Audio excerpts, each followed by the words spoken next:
எனக்கு என்ன டவுட் அப்படின்னா, சோம்பேறியா இருக்கிற ஒருத்தனுக்கு வீட்டுல 3 வேளை சாப்பாடு போடுவாங்க. ஆனா சொகுசான ஒரு பைக், ஊர் சுத்துறதுக்கு காசெல்லாம் யார் தருவா? Anti lovers. ஆமா, கண்டிப்பா. ஆன்டி லவர்ஸ்க்குல அவங்களுக்கு இவங்க ஆன்டிஸ் தருவாங்க. எஸ். அதுக்காக ஆண்டி அவங்க டார்கெட் பண்றாங்க. எஸ்.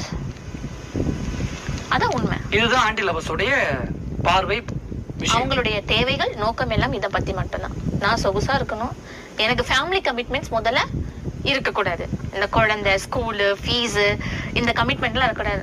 ஜாலியா என்ஜாய் பண்ணிட்டு வந்துடணும். அதுக்கான இதையும் நம்ம அதுக்கான மணியாவும் நம்ம வாங்கிட்டு வந்துடணும். இது வேட்டையாடக்கூடிய அந்த ஆண்களுடைய பார்வையில நீங்க சொல்றீங்க, கரெக்டா? கட்டாயமா. ஆனா இது நிரந்தரம் கிடையாது, டெம்பரவரி தான் அப்படிங்கிற ஒரு புரிதல் கூட அந்த பெண்களுக்கு இல்லாம இருக்கும். ஏன் இல்ல, இல்லாம இருக்கும். எந்த உறவுகள் உங்களுக்கு பெர்மனன்ட் இருக்கு நீங்க நினைக்கிறீங்க? Husband wife. எஸ்.